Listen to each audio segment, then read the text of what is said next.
folks, this is a grumpy old man, the announcer. Just thought I'd let you know this is episode 5. So, without further ado, here's Kennymotown. Well, hello, folks. Welcome to the 5th episode of the Kennymotown show. I've just been kicking around some ideas this morning about what we should talk about.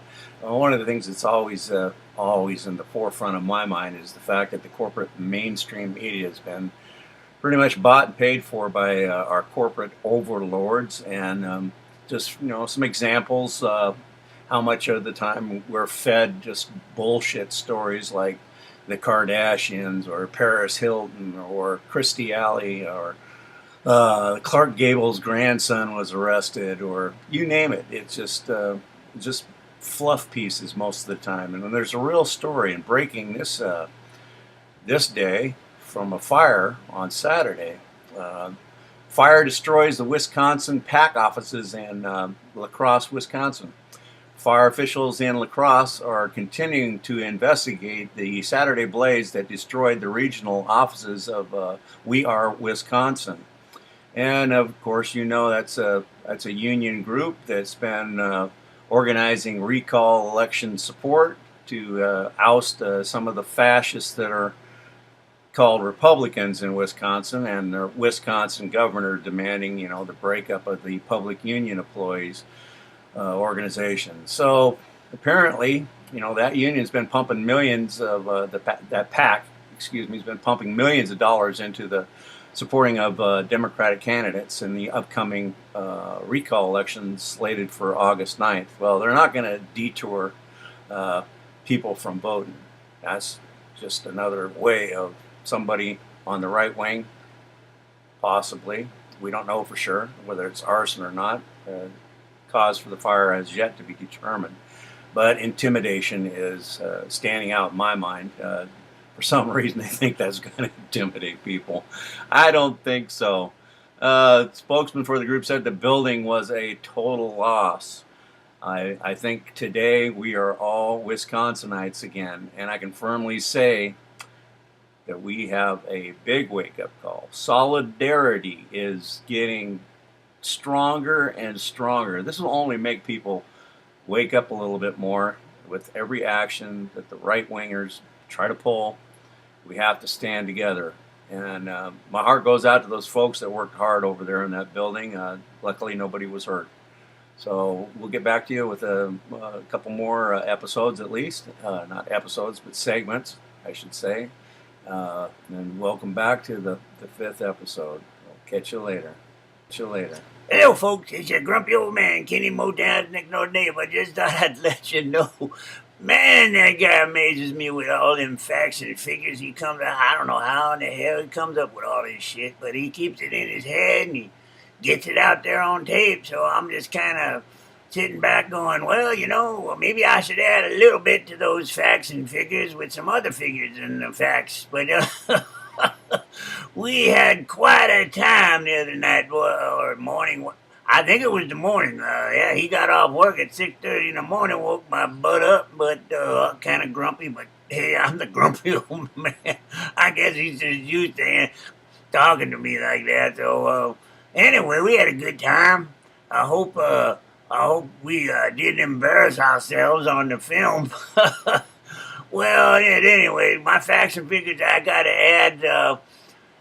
This unemployment. This is I know Kenny was without work for a year, but there's all kinds of folks that he worked with that still ain't got a job once they laid them off. But I don't know why those guys back in D.C. can't get their act together and get some kind of a job program, because these folks they're sitting around wasting. That ain't right. We got people that need jobs. Why is this damn debt thing such a big topic? It's just bullshit. Another way to make the president look bad. Anyway, those guys went to Washington, D.C.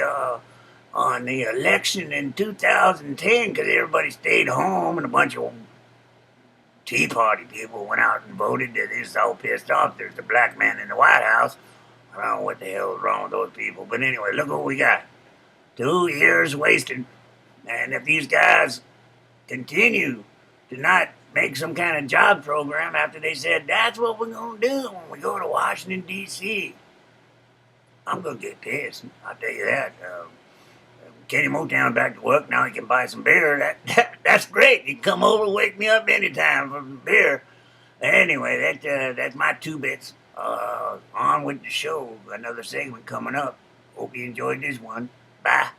Welcome back, folks, to the Kennymotown Show, Episode 5. This is a segment that is going to be one where I'm going to stand on a soapbox and tell you that, well, if you really want to clean up D.C., one of the best ways to get started on this mission would be to get rid of the 35,000 registered lobbyists in D.C. That's right, 35,000.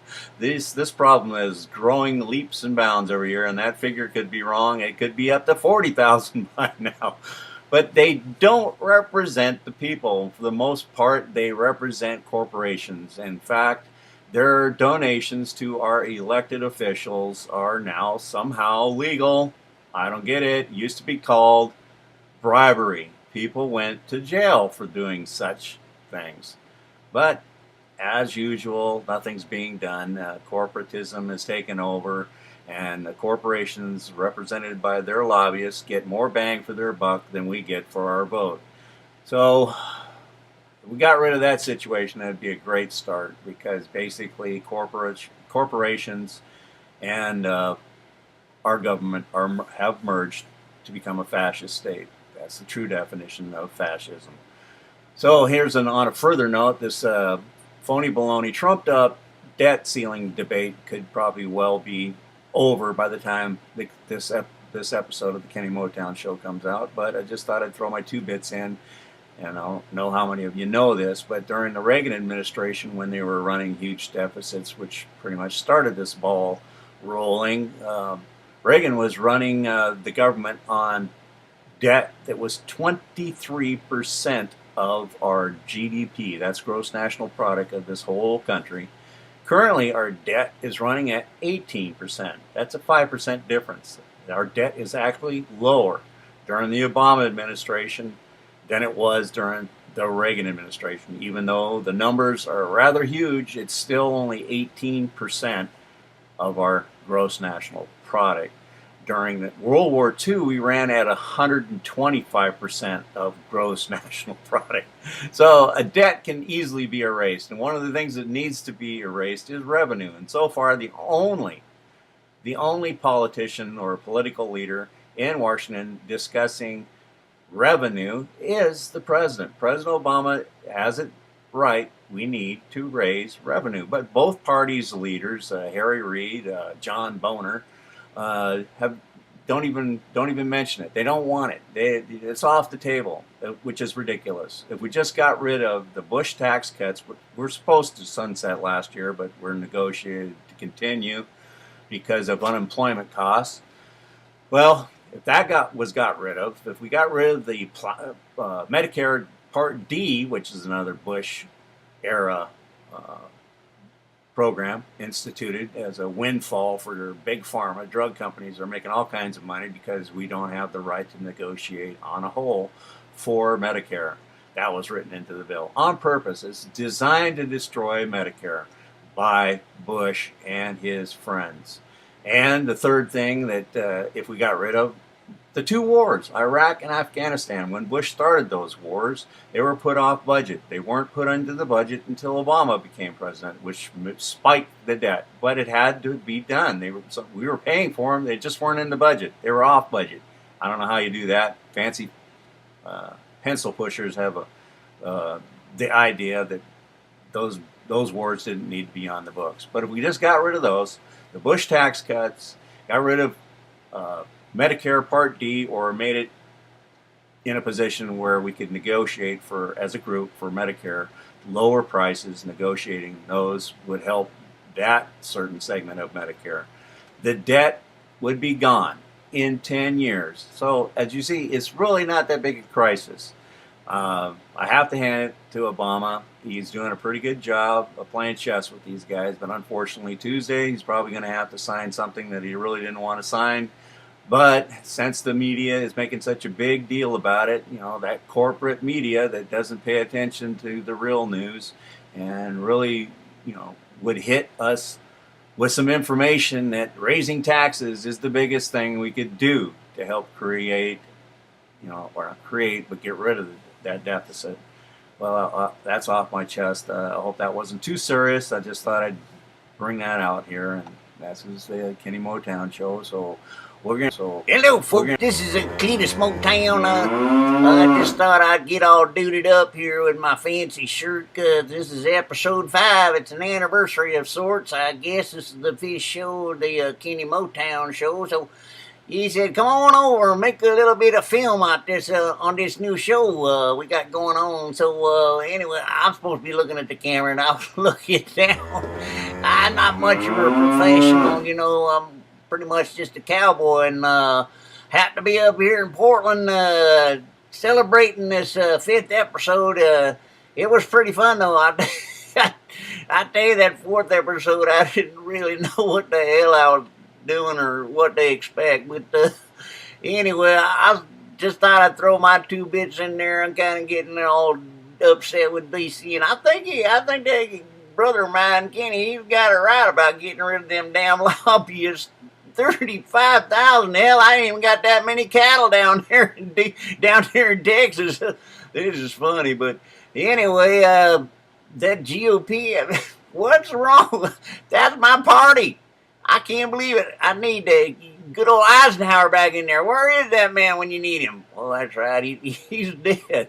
But anyway, I'm just all duded up. Just thought I'd get all fancied up for this 5th episode, and I didn't have much to say. He told me, "Come on over and let's do this." So I was over there, this grumpy old man's his neighbor, and he's a pretty funny old coot, that guy. I like him. I like him a lot. He's a pretty good guy. So anyway, I hope you enjoyed this 5th episode. It's a pretty good show so far from what I've seen in the first 4. It gets better every week. Hope to be back for episode 6. You never know. Might stay in town and sell all them damn cows I got down there. They're nothing but trouble anyway. Millions and stuff, Anyway, that's about it. I'm rambling on just a bit too much, so I'm gonna hand it back over to the show. Well, good evening, friends. So once again, this is Embaldo, sponsored by your corporate overlords. We understand that there may be a deal on the debt.